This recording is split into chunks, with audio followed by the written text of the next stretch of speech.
अस्सलामुअलैकुम दोस्तों, AH smart classes में आपका स्वागत है। आप देख रहे हैं एएच स्मार्ट क्लासेस और मैं मोहम्मद अमानतुल्लाह रहमानी। तो आज का क्लास होगा 12 उर्दू चैप्टर नंबर 9। जो आपका चैप्टर का नाम क्या है? भूले बिसरे गीत, जिसके मुसन्निफ़ है शफ़ी जावेद। और ये एक अफसाना है जिसको हम बेहतरीन तरीके से लाइन बाय लाइन एक्सप्लेनेशन, यानी कि आपका बुक जो है कहकशा बुक, उसका एक एक लाइन पढ़कर आपको समझाएंगे और बेहतरीन तरीके से समझाएंगे।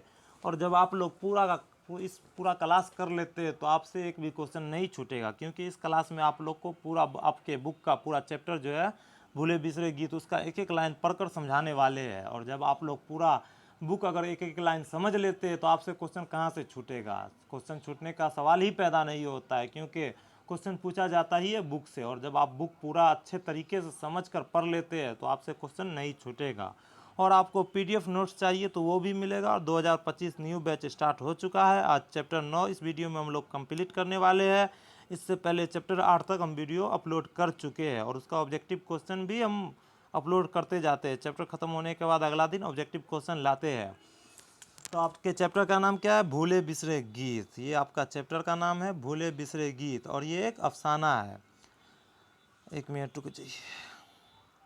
चैप्टर का नाम क्या है? भूले बिसरे गीत और ये एक अफसाना है जिसके मुसन्निफ कौन है? शफ़ी जावेद। आपके एग्ज़ाम में, यानी कि आपका जो एग्ज़ाम होता है, आप लोग क्लास 10th में देखे होंगे, आपके एग्ज़ाम में ज़्यादातर क्वेश्चन किससे पूछा जाता है? चैप्टर के मुसन्निफ जो रहता है, चैप्टर का लेखक, उससे ज़्यादा क्वेश्चन पूछा जाता है। 60% क्वेश्चन मुसन्निफ के से रहता है तो 40% बुक से, मतलब यानी कि सिलेबस से रहता है। इसलिए मुसन्निफ के बारे में बहुत अच्छे तरीके से पढ़ना है और उसको बार बार रिवीजन करना है। अगर आप लोग पूरा चैप्टर का मुसन्निफ के बारे में पढ़ लेते हैं, यानी कि चैप्टर एक बार पढ़ लीजिए और मुसन्निफ के बारे में बार बार रिवीजन करते रहिएगा तो आपका बेहतरीन मार्क्स आएगा। क्योंकि आप लोग कहानी एक बार समझ लीजिएगा तो कहानी तो भूलने वाला चीज़ है नहीं।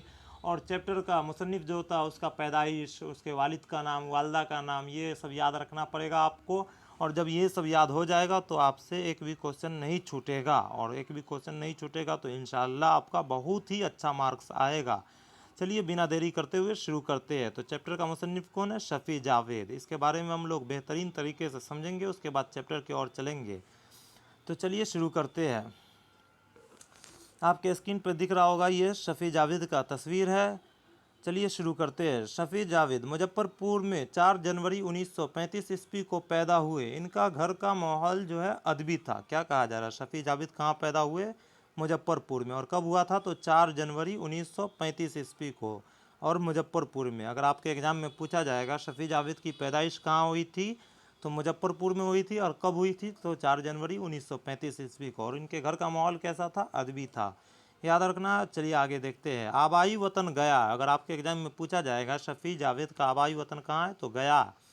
इनका असल नाम सैयद मोहम्मद शफ़ीउद्दीन है। अगर पूछा जाएगा शफ़ी जावेद का असल नाम क्या है, तो सैयद मोहम्मद शफ़ीउद्दीन। याद रखना है, बहुत बार पूछा जाता है ये क्वेश्चन। और ये जो है पटना यूनिवर्सिटी से इन्होंने समाजियत में एमए किया था। शफ़ी जावेद जो है पटना यूनिवर्सिटी से, कहाँ से? पटना यूनिवर्सिटी से इन्होंने समाजियात में एमए किया था। महकमा इत्तलात व नशरियात हुकूमत बिहार के डायरेक्टर ओहदे से सबकदोश हुए। सबकदोश होना मतलब रिटायर हुए थे।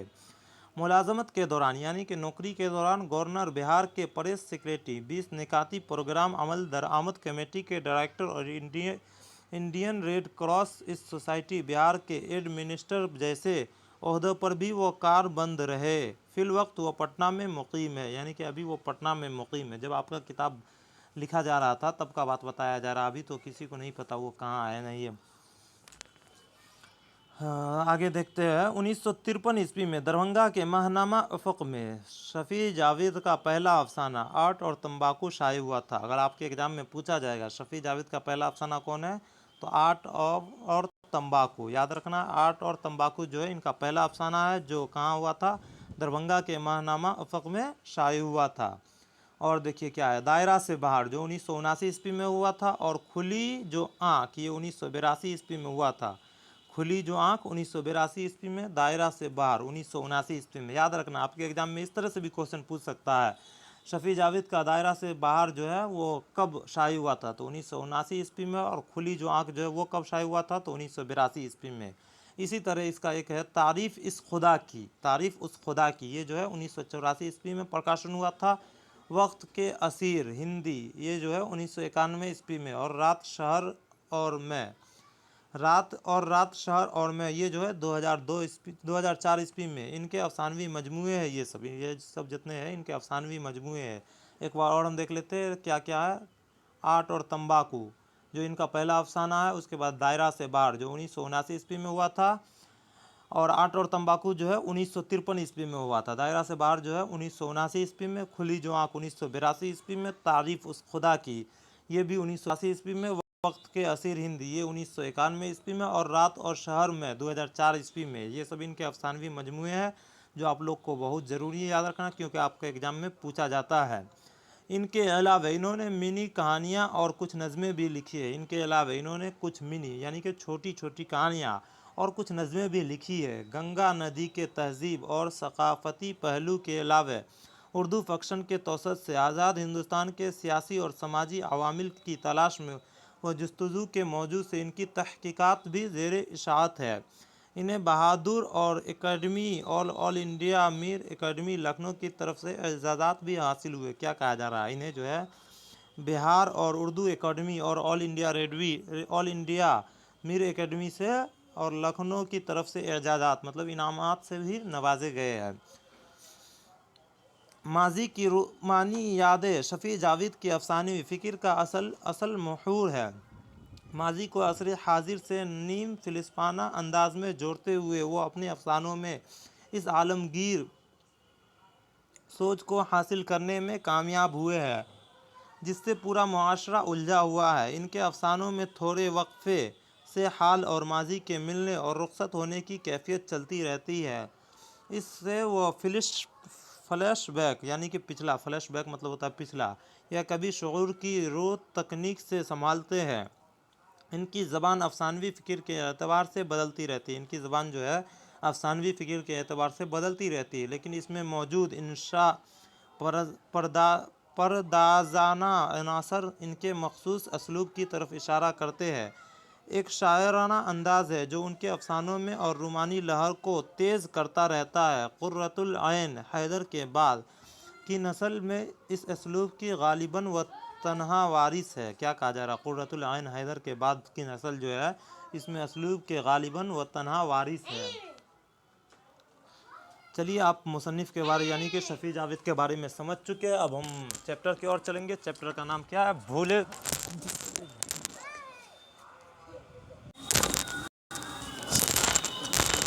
तो हम लोग शफ़ी जावेद के बारे में समझ चुके हैं। अब हम चैप्टर की ओर चलेंगे। चैप्टर का नाम क्या है, भूले बिसरे गीत, जिसमें सैयद अज़ीज़ अहमद जो है मेन किरदार है। अगर आपके एग्ज़ाम में पूछा जाएगा भूले बिसरे गीत के मरकज़ी किरदार कौन है, तो सैयद अज़ीज़ अहमद। याद रखना है, आपको गलती नहीं करना है। आराम से आप लोग भूले बिसरे गीत के मरकज़ी किरदार अगर पूछा जाएगा तो सैयद अज़ीज़ अहमद में टिक करना है। चलिए, बिना देरी करते हुए शुरू करते हैं।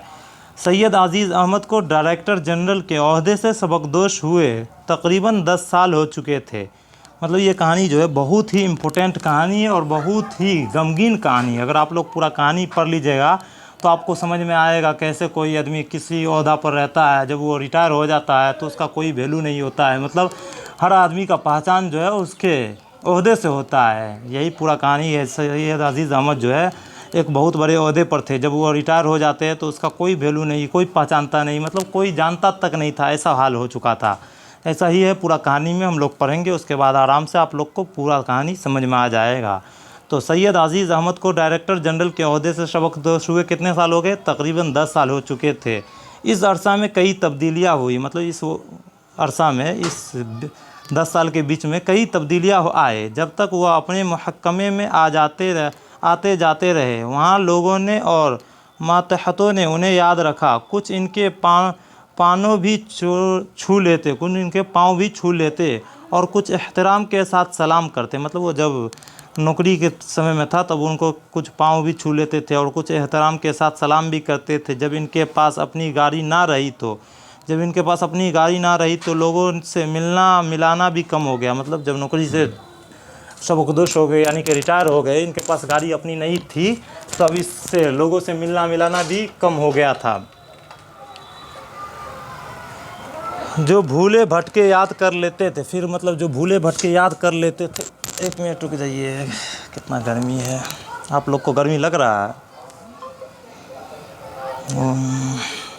कहाँ पर रहते।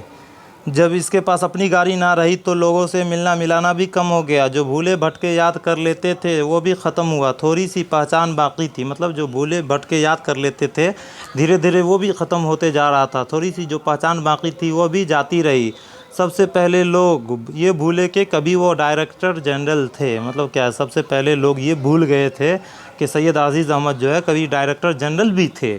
फिर लोगों ने ये भुलाया कि वह सैयदज़ादे भी थे। फिर धीरे धीरे ये भी भुला दिया कि वह सैयदज़ादे भी थे।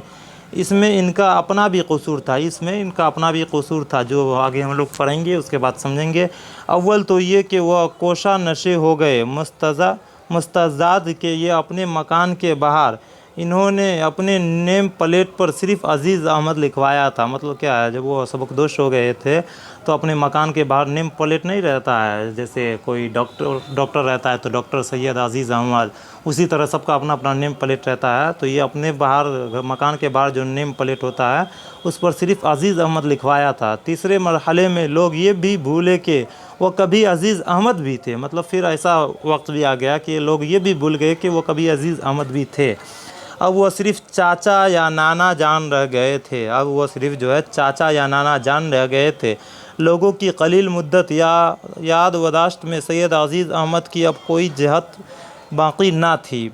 अब वो अकेले होते जो अक्सर हुआ करते थे। मतलब वो अकेले हो गए थे जो अक्सर हुआ करते थे, तो उन्हें बहुत सी गुजरी बातें याद आते। जब अकेला रहता है लोग तो उन्हें बहुत गुजरी सी बात याद आती है, क्या किए थे उसने अपनी लाइफ में। ख़ास तौर से वो अपनी जहात और अपना रुतबा और अपना ओहदा के उन्होंने वो आंखें बंद करके पुरानी फ़िल्मों की तरह बड़ी खामोशी से देखा करते थे। मतलब ख़ास तौर से वो अपनी वजाहत और अपना रुतबा और अपना ओहदा उन्होंने वो आंखें बंद करके पुरानी फ़िल्मों की तरह बड़ी खामोशी से देखा करते थे। अब बैठे बैठे वो ओंग भी जाया करते, अब बैठे बैठे वो ओंगने भी लगते थे। आज भी ऐसा हुआ कि टेलीविज़न पर लॉन ऑन इंटरनेट इनका जो नौजवान नवासा देख रहा था। मतलब क्या है, एक टीवी पर एक क्या था, टेलीविज़न पर एक लॉ ऑन इंटरनेट मतलब नामक का कोई प्रोग्राम था। इनका नौजवान नवासा यानी कि इनका नाती जो है वो देख रहा था। सोफ़ा पर इसके बाजू में बैठकर ख़बरों को सुनने के इंतज़ार में वो ओंग गए थे। मतलब जब उसका नवासा जो है लॉन ऑन इंटरनेट पर एक प्रोग्राम देख रहा था तो उसके बगल में सैयद अज़ीज़ अहमद भी बैठ गए सोफ़ा पर। इसके बाजू में बैठकर ख़बरों के सुनने के इंतज़ार में वो ओंग गए। कुछ देर बाद इसकी आंख खुली तो स्क्रीन पर मंज़र बदला हुआ था। मतलब जब उसका आंख खुला कुछ देर के बाद तो स्क्रीन पर, मतलब टीवी के स्क्रीन पर इसका मंज़र ही कुछ और था। आग लगी हुई थी, शोलों की लपट ऊंची से ऊंची हो रही थी और साए एक दूसरे के तहलील हुए जा रहे थे। कोशिश के बावजूद इनकी समझ में कुछ आ ना सका। मतलब बहुत कोशिश की लेकिन कुछ इनको समझ आ ना सका। तो इन्होंने अपने नवासे से पूछा, यानी कि जब इसको समझ में नहीं आता है तो फिर अपने नाती से पूछता है ये क्या है बेटा। नवासा कुछ नहीं बोला। जब वो पूछता अपने नाती से ये क्या है बेटा तो उसका नाती जो है नवासा वो कुछ नहीं बोला, बस खामोशी से उठ गया। उन्हें ताज्जुब हुआ, आज से पहले कभी नवासे ने इस तरह खामोशी से इनके सवालों को टाला नहीं था। फिर सैयद अज़ीज़ अहमद को बहुत ज़्यादा ताज्जुब हुआ, इससे पहले इनका नवासा जो है कभी भी इस तरह उनका सवाल को टाला नहीं करते थे। इसकी ये चुप्पी उन्हें बड़ी बुरी तो लगी लेकिन वह चुप रहे कि अब खामोश रहने और अकेले ही रहने में आफियत थी। टीवी पर चलता रहा वही मंज़र दोबारा स्क्रीन पर आया तो बात उन्हें कुछ कुछ समझ में आई और लाहौल पढ़कर बड़ी तेज़ से वहाँ से चले गए। मतलब टीवी पर जब वही मंज़र दोबारा स्क्रीन पर आया तो कुछ कुछ बातें उन्हें समझ में आने लगी और वो ला हौला वला कुव्वता पढ़कर बड़ी तेज़ी से वहाँ से चले गए। इनके वहाँ से चले जाने के बाद नवासा खामोशी से वापस आकर वहाँ बैठ गया और फिर उस तरह के मनाज़र से लुत्फ़ अंदोज़ होने लगा। मतलब जब क्या हो रहा था, जब उनका नवासा से पूछा, आँख खुला तो नवासा से पूछा बेटा ये क्या है, तो वो चुपचाप वहाँ से चले गए। तो फिर थोड़ा देर के बाद देखा वही मंज़र तो फिर उसको कुछ कुछ समझ में आया तो ला हौला वला पढ़कर वहाँ से वो तेज़ी से चले गए। फिर उनका नवासा जो है वहाँ पर आकर फिर वही बड़े अंदाज बड़े मस्ती से वही लुत्फ़ अंदाज से होने लगे। मतलब वापस आकर बैठ गया और उसी तरह मनाज़िर लुत्फ़ अंदोज़ होने लगा। फिर आगे देखते क्या है। घबरा कर अज़ीज़ अहमद मकान से बाहर निकले। फिर घबरा कर अज़ीज़ अहमद जो है मकान से बाहर निकले। अंदर उन्हें गहरी घुटन का एहसास होने लगा था। यूँ भी वो खुले के आदी थे। हमेशा बड़े बड़े बंगलों में रहते थे और वसी लान में चहल कदमी करते आए। थे, लेकिन अपना मकान बड़ा नहीं बनवा सके। मतलब क्या, वो हमेशा बड़े बड़े बंगले में रहते थे और वसी लान में चहलकदमी करते थे, लेकिन अपना मकान जो है बड़ा नहीं बनवा सके, क्योंकि बलाई आमदनी को गुनाह समझते रहे। यानी कि जो बाहरी आमदनी है उसको वो गुनाह समझते रहे थे, रिश्वत जिसको कहते हैं। और रिटायरमेंट के बाद उन्हें जो कुछ मिला वो उनकी बीमारी और ऑपरेशन पर खर्च हो गया। अब उसे छोटे से मकान के अलावा उनके पास कुछ भी नहीं था। मतलब क्या, वो जो बला आमदनी था, एक्स्ट्रा जो आमदनी होता है, लोग नहीं कहता बाहरी आमदनी, उसको वो गुनाह समझते रहे, इसलिए वो ज़्यादा पैसा नहीं कमा पाए और अच्छा मकान नहीं बना पाया था। और वो अपना छोटे से ही मकान में, और रिटायर के बाद जो कुछ पैसा मिला था वो उनके बीमारी के इलाज में और ऑपरेशन में खर्चा हो गया था। अब उनके पास जो छोटा सा मकान है, उनके अलावा उसके पास कुछ भी नहीं था। कलील सी पेंशन, मतलब छोटी सी पेंशन, और ईरान की अहलिया बस रोटियां खा लेते थे। मतलब इतना पेंशन मिलता था कि वो और उनकी अहलिया बस रोटियां खा लेते थे। बाहर की खुली फ़िज़ा और ठंडी हवा में उन्हें राहत का एहसास हुआ। जब वो बाहर जाता है तो उनकी खुली फ़िज़ा और ठंडी हवा में उन्हें राहत का एहसास हुआ, और उन्होंने पलट कर अपने कमरे की तरफ देखा तो उन्हें अजीब सा लगा कि वह इतने छोटे से कमरे में रहते हैं। और जब वो बाहर से पलट कर अपने कमरे की ओर देखता है तो उन्हें अजीब सा लगता है कि वो इतने छोटे से कमरे में रहते हैं, और उनका चेहरा मुरझा गया। और जब वो देखते हैं ये सब बात तो उनका चेहरा मुरझा जाता है। अब वो वैसे नहीं रह गए थे, हालांकि वो पुरकशिश शख्सियत और शकील चेहरे के आदमी थे। यूनिवर्सिटी के ज़माने में तो उनकी खुशी के बड़े चर्चे हुआ करते थे। मतलब यूनिवर्सिटी के ज़माने में उनकी खुशी के बड़े चर्चे हुआ करते थे। यूं खड़े खड़े उन्होंने ये भी सोचा कि ज़िंदगी क्या है और मौत क्या है। मतलब उन्होंने ये सोचा कि ज़िंदगी क्या है और मौत क्या है, सांसों का आना और चला जाना, बस यही ना। और इतने ही के लिए हम हिमालय से कन्याकुमारी तक आदमी दौड़ता है। मतलब यही बोल रहा है, ज़िंदगी क्या है, सांसों का आना और चले जाना, बस यही ना ज़िंदगी है। इतने के लिए लोग हिमालय से कन्याकुमारी तक आदमी दौड़ता, हाँफता और मारता और कांपता रह जाता है। इन्होंने खुद से ये बात कहा, ज़िंदगी क्या है, क्या कहते हो, क्या पूछते हो। नमाज जनाजा की आज़ान नहीं हुई, आज़ान तो बवक्त पैदाइश ही हो जाती है। मतलब ये फिर वो खुद को बोलते हैं ये सब बात खुद से, ज़िंदगी क्या है कहते हो, क्या पूछते हो। नमाज जनाजा की आज़ान नहीं होती, अज़ान तो बवक्त पैदाइश की हो जाती है। जब बच्चा पैदा होता है तो उसके कानों में अज़ान जो होता है वो कौन सा अज़ान होता है, जनाजा का ही अज़ान होता है। वही बात सैयद अज़ीज़ अहमद बोल रहे हैं, जनाजा का वक्त जो है बवक्त पैदाइश के ही वक्त हो जाता है जनाजा की अज़ान। और अज़ान और जमात का वक्फ़ा, और अज़ान और जमात मतलब पैदाइश के वक्त अज़ान, और जमात कब होता है, मरने के बाद। जनाजा का जो जमात होता है इसका वक्फ़ा मतलब गैप। और कभी नहीं है, तो बस इतनी ही ज़िंदगी है। मतलब बस इतनी ही ज़िंदगी है। अच्छे वक्त का क्या है, अभी नहीं है। मतलब अच्छे वक्त का क्या है, अभी अच्छे वक्त है, कब बुरा वक्त है। मिनटों में तारीख़ बना मिटा देता है, मिनटों में गायब कर देता है। ये कैसा मुसन्निफ़ है, मनसिफ है, क्या गवाह, क्या कातिल, क्या सफ़हा, हस्ती को उलट पलट कर रख देता है। और ऐसे ही एक दिन नफ्सी नफ्सी के आलम में हम मैदान हश्र में खड़े होंगे। फिर बोल रहे हैं, ऐसे ही हम एक दिन नफ्सी नफ्सी के आलम में हम मैदान हश्र में खड़े होंगे क़यामत वाले दिन। और आफ्ताब सिवा नेज़ पर होगा। आफ्ताब जो है हमारे सर के ऊपर होगा, आफ्ताब मतलब सूरज। इस वक्त वह खुद अपने आप को याद आए, वक्त ने उनके साथ भी कैसी कैसी आँख मचोली खेली। कुछ ही दिनों पहले अज़ीज़ अहमद एक शादी की तकरीब में मदऊ थे। मतलब कुछ दिन पहले वो एक शादी में गए थे। एक पुराने आशना मिल गए, मतलब एक पुराने दोस्त मिल गए। दुनियादारी में ताक हाथ मिलाते ही इन्होंने पूछा, इन दिनों आप कहाँ हैं। मतलब उनका दोस्त जो है वो उनसे पूछता है, इन दिनों आप कहाँ हैं। तो फिर अज़ीज़ अहमद क्या कहते हैं वो सुनिए। अज़ीज़ अहमद ने इनके सवालों को अच्छी तरह समझा। मतलब उनके कहने का क्या मकसद है वो बहुत अच्छी तरीके से अज़ीज़ अहमद समझ गए थे। लेकिन फिर वो क्या कहते हैं ये देखिए। अज़ीज़ अहमद जो है इनके सवालों को अच्छी तरह समझा, लेकिन जवाब में बोले, आपके सामने हूँ। मतलब वो उनका दोस्त जो है वो सवाल करता है, इन दिनों आप कहाँ हैं। तो वो बहुत अच्छे तरह से समझ गए ये कहना क्या चाह रहा है, लेकिन उनके जवाब में क्या दिए, आपके सामने हूँ।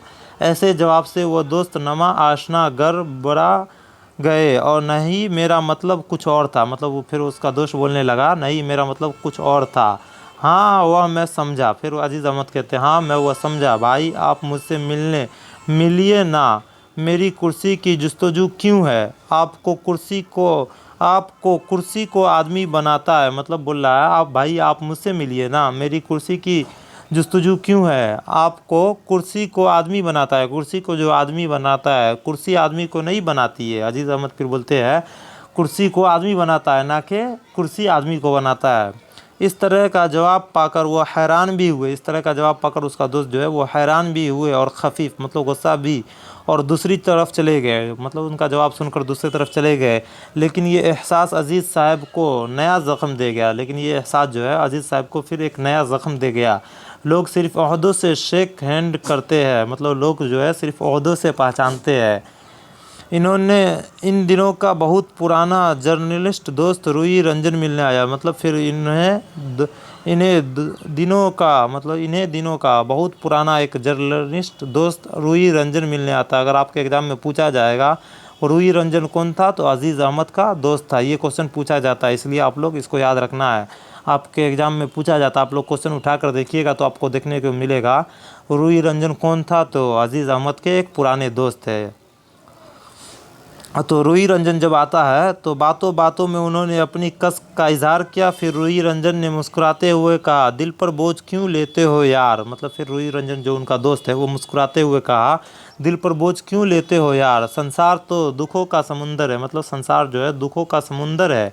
यहाँ हमें वनवास की सज़ा काटनी है। यहाँ हमें वनवास की सज़ा काटनी है और लुक़मा अजल हो जाना है। वो नाश और मौत ही संसार की बुनियाद है। मतलब मौत ही संसार की बुनियाद है। यहाँ खुशी की तलाश अंधेरे कमरे में स्याह बिल्ली की तलाश है। मतलब यहाँ खुशी की तलाश जो है अंधेरे कमरे में स्याह यानी कि उजला बिल्ली की तलाश है, या फिर ये कोशिश गर्म बर्फ़ की तलाश कहलाएगी। आज इस वक्त वहाँ खड़े खड़े अजीज़ अहमद को एक मध्यम सी आवाज़ सुनाई दी। सूरज आखिरी मंजिलों से गुजर चुका। सूरज जो है आखिरी मंजिलों से गुजर चुका है।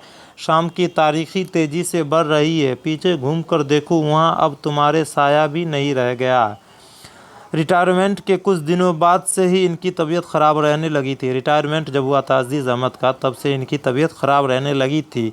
तो बीबी ने कहा दरअसल आपको एक लंबे अरसे तक काम करने और मसरूफ़ियत की ज़िंदगी गुजारने की आदत सी हो गई। मतलब जब इनका रिटायर होता है तो वो बीमार हो जाते हैं, तो वो काम करना छोड़ देते हैं। जब तो वही उसकी बीवी कह रहा है दरअसल आपको एक लंबे अरसे तक काम करने और मसरूफ़ियत यानी कि बिज़ी की ज़िंदगी गुजारने की आदत सी हो गई है, और आप जो एकदम से फ़ारिग हो गए। मतलब अब जो है आप एकदम से फ़ारिग हो गए, ये सब काम छोड़ दिए हैं, तो इसलिए ऐसा ही तबीयत की कोई ख़राबी नहीं है। मतलब ऐसा ही है, तबीयत की कोई ख़राबी नहीं है। वो खामोश अपनी बीवी को देखते रहे। मतलब उनकी बीवी क्या कह रही है, आप एक काम करने वाले थे और अचानक से पूरा काम छोड़ दीजिएगा तो तबीयत ख़राब होगा ना। तो वो जो है उनकी बीवी का बात सुनकर, वो अपनी बीवी का बात सुनकर वो खामोश अपनी बीवी को चुपचाप देखते रहे। और 1 मिनट क्या है, और 45 वर्षों के रफ़ाक़त इन्हें याद आ रही है। 45 वर्षों की रफ़ाक़त जो है उन्हें याद आ रही। चाय की प्याली भराते हुए बीवी ने कहा कोई काम क्यों नहीं ढूंढ लेते? देखिए अब उसका बीवी भी उनसे नफ़रत करने लगा। मतलब वो उनसे बोल रहा है कोई काम क्यों नहीं ढूंढ लेते? 45 वर्ष का, अब वो क्या काम करेंगे? क्या कहा जा रहा है, कोई काम क्यों नहीं ढूंढ लेते? मसरूफ़ हो जाएंगे तो खुद ब खुद आपको आराम मिलेगा। देखिए क्या कह रहा है, मतलब काम में मसरूफ़ हो जाएंगे तो आपको आराम मिलेगा। वो मुस्कुरा कर बोले जहाँ से मैं सबकदोश हुआ हूँ उसके बाद और कोई दूसरी जगह मेरे लिए मुनासिब नहीं होगी। फिर मतलब सैयद अजीज़ अहमद कहते हैं मतलब जिस ओहदे से हम सबकदोश हुए हैं उसके बाद अगर कोई दूसरी जगह हम काम करेंगे तो वो मेरे लिए मुनासिब नहीं होगी। क्या ये क्या बात हुई? फिर उनकी बीवी कहती है ये क्या बात हुई, काम तो काम है, आप डायरेक्टरी की तलाश कब तक कंधों पर लिए फिरिएगा? मतलब बोल रहा है ये क्या बात हुई, काम तो काम है, आप डायरेक्टरी की लाश जो है कब तक कंधों पर लिए फिरिएगा? और खामोश ही रहे। फिर अजीज़ अहमद खामोश ही रहे। कैसे समझाते कि अब जो कुछ भी मिलेगा वो कमतर ही होगा। मतलब वो कैसे समझाएगा कि अब जो भी काम मिलेगा वो ओहदे से कमतर ही होगा। बीवी ने फिर समझाते हुए कहा, फिर बीवी उनका जो है समझाते हुए कहा कुछ मिल जाए तो कर लीजिए। मतलब बोला कुछ भी काम मिल जाए तो कर लीजिए। ये जो तंगी रहती है घर में तो वह दूर हो जाएगी। मतलब घर में जो तंगी रहती है वो दूर हो जाएगी।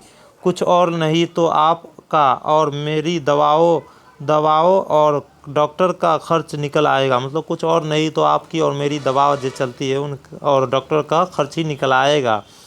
इस वक्त इनका बेटा भी वहाँ आ गया। मतलब जब उनकी बीवी ये बात बोल रही थी तो उनका बेटा भी उस वक्त वहाँ आ गया। माँ के डायलॉग का आखिरी हिस्सा शायद उसने सुन लिया था। माँ जो उस डायलॉग का आखिरी हिस्सा, मतलब ये जो बोल रहा है, ये जो तंगी रहती है घर में तो वह दूर हो जाएगी, कुछ नहीं तो आपका और मेरे दवाओं का और डॉक्टर का खर्च निकल आएगा। शायद ये हिस्सा, ये बात वो सुन लिया था उनका बेटा। तो फिर बेटा क्या कह रहा, देखिए सुन लिया था, बैठते ही बोला। मतलब उनका बेटा फिर बैठते ही बोलता है, अम्मी ठीक ही तो कहती है, आपकी तबीयत भी बहल जाएगी।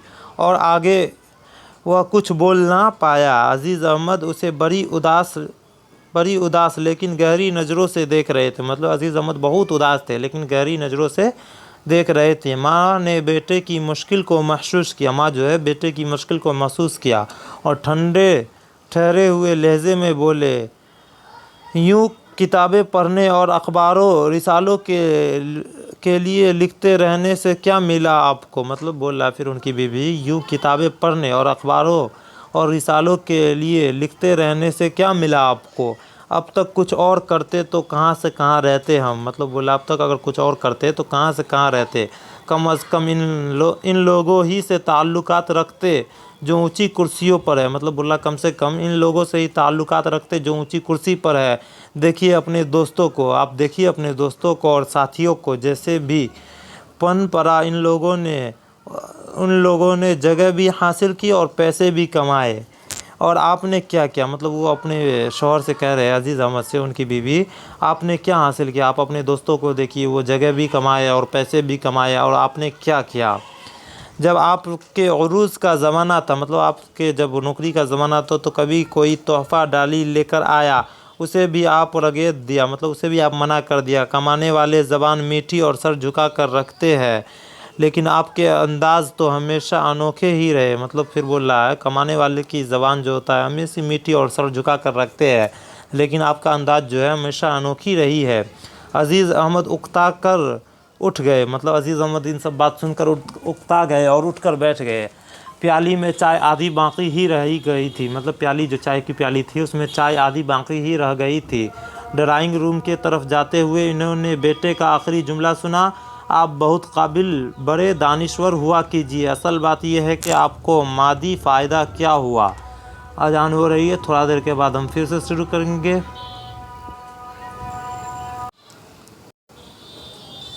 तो अजान हो चुकी है, चलिए हम फिर से आगे शुरू करते हैं। तो कहाँ तक था, बेटे का आखिरी जुमला सुना, आप बहुत काबिल बड़े दानिश्वर हुआ कीजिए, असल बात यह है कि आपको मादी फ़ायदा क्या हुआ। असल बात है कि आपको फ़ायदा क्या हुआ। ज़ीरो माँ ने जुमला ख़त्म किया। फिर माँ ने जुमला ख़त्म किया। गर्दन घुमाकर अजीज़ अहमद ने फिर कहा, नहीं ऐसा नहीं है। मतलब गर्दन घुमाकर अजीज़ अहमद कहता है, नहीं ऐसा कुछ नहीं है। तो फिर उनकी वाइफ कहती है, तो बताइए हमें भी कि कौन सा कारून का ख़जाना मिल गया आपको, एक अनमोल शय। मतलब देखिए कैसे कह रही है, तो बताइए हमें भी कौन सा कारून का ख़जाना मिल गया आपको। मतलब थोड़ा अलग अंदाज में बोलती है। अजीज़ अहमद को फिर से मतलब उदासी छा जाता है, एक अनमोल शय यानी। फिर वो कहते हैं, दोस्तों की दुश्मनी। ये कहते हुए वो ड्राइंग रूम में दाखिल हो गए। वहाँ टीवी पे दस्तूर चल रहा था। वहाँ पे टीवी पे बदस्तूर चल रहा था। उन्हें वहाँ देखकर नवासे ने बेचैनी से पहलू बदला। उन्होंने ये देखा भी और महसूस भी किया। मतलब सैयद अजीज़ अहमद जो है देखा भी और महसूस भी किया और आगे बढ़ गए। इस वाक़या के बाद अजीज़ अहमद एक बार फिर सख्त बीमार हो गए। मतलब ये वाक़या सब हो जाता है तो उनके बाद फिर सैयद अजीज़ अहमद जो है एक बार बीमार हुए। एसीजी एक जांच होता है, वो करने के बाद डॉक्टर ने पूछा, आपको कोई नशा और चीज़ लेते हैं क्या। मतलब जब एसीजी करवाते हैं तो डॉक्टर सैयद अजीज़ अहमद से पूछता है, आप कोई नशा और चीज़ लेते हैं क्या। तो फिर सैयद अजीज़ अहमद क्या कहते हैं, बिल्कुल नहीं, सिर्फ सिगरेट पीता हूँ, लेकिन रात को लिखने या पढ़ने के दरमियान। मतलब जब डॉक्टर पूछता है उनसे, आप कोई नशा या कोई चीज़ भी लेते हैं, तो वो कैसे कहते हैं, बिल्कुल नहीं, सिर्फ सिगरेट पीता हूँ, लेकिन वो भी रात को लिखने या पढ़ने के दरमियान, ऐसे नहीं पीता हूँ। तो फिर डॉक्टर कहते हैं, तो जनाब नशा और क्या होता है, आपके पास सिगरेट है क्या। मतलब फिर डॉक्टर कहते हैं, नशा और क्या होता है, सिगरेट तो ही नशा होता है ना, आपके पास सिगरेट है क्या। तो फिर अजीज़ अहमद जो है अजीज़ अहमद बड़ी खुश होकर अपना नया पैकेट डॉक्टर की तरफ बढ़ा दिया। मतलब अजीज़ अहमद खुश हो जाते हैं और अपनी जेब से एक सिगरेट का डब्बा निकाल कर डॉक्टर को बढ़ा देता है। डॉक्टर ने पूरा पैकेट खिड़की से बाहर फेंक दिया और एक लंबी सांस लेकर बोला, आप खुशकिस्मत है। फिर अजीज़ अहमद कहते हैं, कैसे?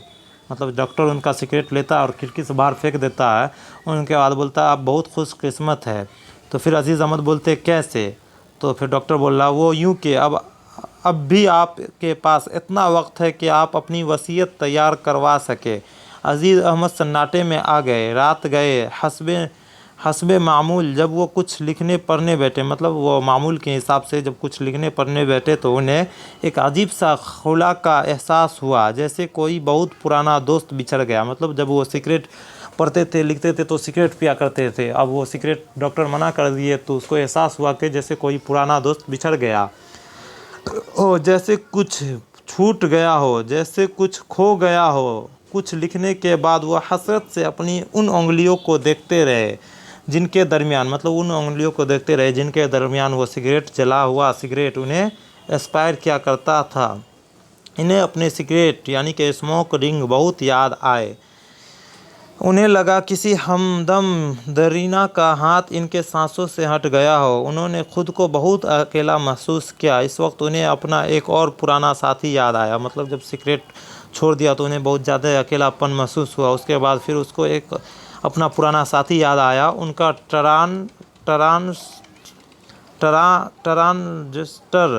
ट्रांजिस्टर जो है उनका एक पुराना साथी है, वो याद आता है। दिल की बातें तो वही कहता था जैसे अजीज़ अहमद कानों से नहीं, दिल के नहा खानों में सुना करते थे। उन्होंने अपना सारा कमरा उलट पुलट दिया लेकिन उन्हें अपना पुराना ट्रांजिस्टर ना मिला।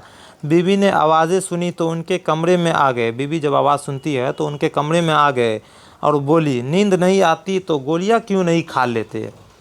नहीं ये बात, फिर अजीज़ अहमद कहते हैं, नहीं ये बात नहीं है, दरअसल मैं अपना ट्रांजिस्टर खोज रहा हूँ। अब ये नया खबत सवार हुआ। मतलब फिर उनकी बीवी कह रही है, अब ये नया खबत सवार हुआ, कूड़ा कबाड़।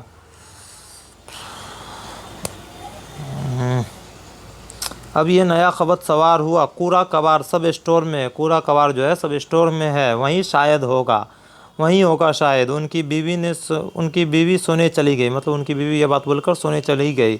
अजीज़ अहमद मज़ीद तन्हाई महसूस की। अजीज़ अहमद जो है पूरा तन्हाई अकेला महसूस की। इनके अंदर का सन्नाटा मज़ीद गहरा हो गया। मतलब इनके अंदर का सन्नाटा मज़ीद गहरा हो गया। देखिए इनकी बीवी भी इनके बुरे वक्त में साथ नहीं दे रहा। वही कह रहा है, जब आदमी कोई अपना वादा छोड़ देता है तो सब लोग भूल जाते हैं। अभी इनको बहुत ज़रूरत थी इनकी बीवी का, लेकिन इनकी बीवी भी इनका साथ नहीं दे रहा। वही बात, इनके अंदर सन्नाटा मज़ीद गहरा हो गया और रात की खामोशी में दबे पांव वो स्टोर में दाखिल हो गए। अंधेरे कमरे में स्याह बिल्ली की तलाश। जैसे अंधेरे कमरे में स्याह बिल्ली मतलब उजला बिल्ली। एक मिनट रुक जाइए, कहाँ चल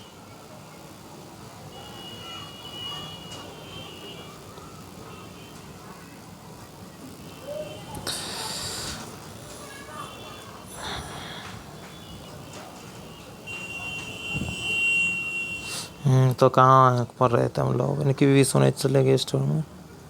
अंधेरे कमरे में स्याह बिल्ली, मतलब अंधेरे कमरे में वो सफ़ेद बिल्ली की तलाश। अजीब अफरा तफरी थी वहाँ सारे में गंदगी और दीवारों के चारों तरफ जाले, कॉकरोच, मच्छर और चींटियाँ टोटे बिखरे हुए तले और ऊपर सामान ही सामान। रद्दी का अनबार लगा। वह किसी कोरे दान में दाखिल हो गए। जैसे उनको लगा वो किसी कोरे दान में दाखिल हो गया। जब वो अपना ट्रांजिस्टर ढूंढने गया था तो अंधेरे कमरे में ऐसी जैसे किसी सफ़ेद बिल्ली की तलाश में हो। पूरा कॉकरोच, मच्छर और चींटियाँ, टूटे बिखरे तले और सामान ही सामान, रद्दी का अंबार लगा हो। जैसे वो किसी कूड़ेदान में दाखिल हो गए, लेकिन ये सब उन्हें रोक ना सके। लेकिन ये सब जितनी भी गंदगी है उन्हें रोक ना सके। पसीने में शराबोर हाँफते हुए वो अपना ट्रांजिस्टर, अपना साथी तलाश करते रहे।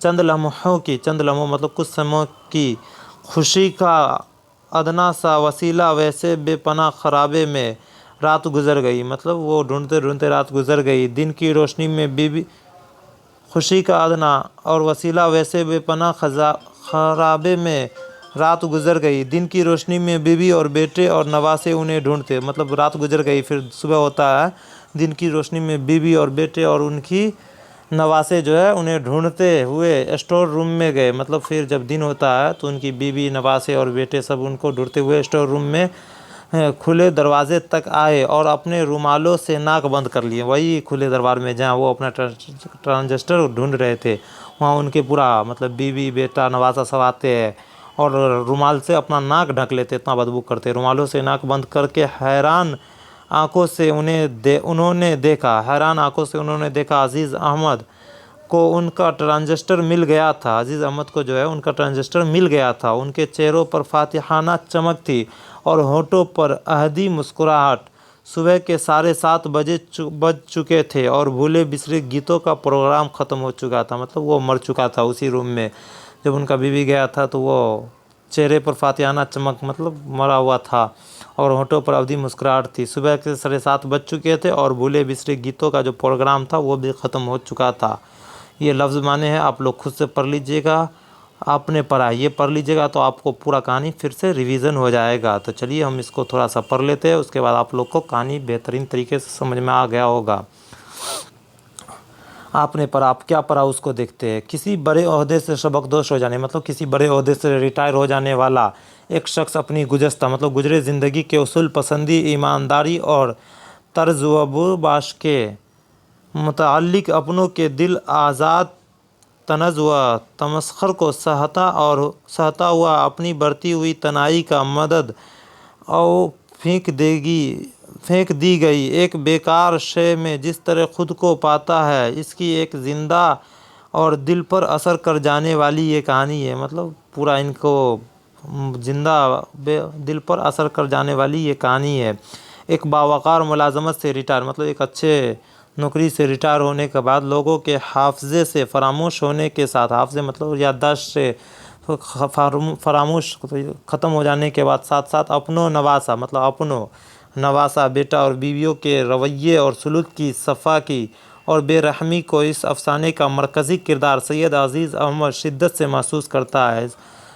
मतलब इस अफसाने का मरकज़ी किरदार कौन है? सैयद अजीज़ अहमद, जो शिद्दत से महसूस करता है अपनों मतलब क्या है, नवासा बेटा और बीवी की रवैये और सलूक की सफ़ाकी और बेरहमी के इस अफसाने का मरकज़ी किरदार जो सैयद अजीज़ अहमद है शिद्दत से महसूस करता है। इसका रद्द अमल एक ऐसे खुद आगाह और होशमंद शख्स का रद्द अमल मालूम होता है जिसने इंसानी रिश्तों के खोखलेपन के मुकाबिल ज़िंदगी सच्चाइयों को दरियाफ़त कर लिया है और जो इन रिश्तों से उलझने के बजाय अपने मामूलात ज़िंदगी से ही चंद लम्हों की खुशी हुसूल की खातिर तन्हाई रफ़ीक सहारों की तलाश से बाज नहीं आना चाहिए। ये सारे मज़रत रसा सिगरेट जैसी शे और तरफा तौर पर तन्हाई का मद और बिन जाने वाला ट्रांजिस्टर जैसी बेकार शे ही क्यों ना हो। अफसाने के मरकज़ी किरदार के फ़िक्र व एहसास के दुनिया नशीब फराज के जिस शदीद तूफ़ान से गुज़रती है, इसके फ़नकाराना आकाशी अफसाना निगारी की बसीरियत और इजहार व बयान पर इस कदर का पत्ता देती है। तो चलिए आज का क्लास यहीं पर ख़त्म करते हैं। उम्मीद है आप लोग को बहुत अच्छे तरीके से समझ में आया होगा और आपको समझ में आ गया है तो आप क्या कीजिएगा, वीडियो को लाइक कर दीजिएगा और एक कमेंट ज़रूर कीजिएगा कि आज का क्लास कैसा लगा और अपने दोस्तों को ज़्यादा से ज़्यादा इस वीडियो को शेयर कीजिएगा, क्योंकि हम आप लोग के लिए इतना मेहनत कर रहे हैं, इतना शदीद गर्मी में, आपको भी पता होगा अभी कितना ज़्यादा गर्मी है, उसमें हम आप लोग के लिए इतना ज़्यादा मेहनत कर रहे हैं, आप लोग के लिए वीडियो बना रहे हैं। तो आपका भी फ़र्ज़ बनता है आप अपने व्हाट्सएप स्टेटस पर लगाइए और ज़्यादा से ज़्यादा इस वीडियो को शेयर कीजिए, ताकि हम भी जब वीडियो का आप लोग शेयर कीजिएगा तो वीडियो में व्यू आएगा और व्यू आएगा तो हमारा भी हौसला अफजाई होगा और हम आप लोग के लिए आगे इसी तरह मेहनत करते रहेंगे। तो अगले वीडियो में हम लोग लाएंगे इसी चैप्टर का ऑब्जेक्टिव क्वेश्चन। फिर अगला चैप्टर आपका क्या है, सलाम बिन रज़्ज़ाक़, जो इब्राहिम सुक्का, बहुत ही इम्पोर्टेंट कहानी है और बहुत ही मज़ेदार कहानी है। इब्राहिम सुक्का ये भी एक अफसाना है जिसके मुसन्निफ़ सलाम बिन रज़्ज़ाक़ है, इसको हम समझेंगे। अगर अभी तक आप लोग चैनल को सब्सक्राइब नहीं किए तो चैनल को सब्सक्राइब कर लीजिए। चलिए मिलते हैं अगले वीडियो में। अस्सलामु अलैकुम।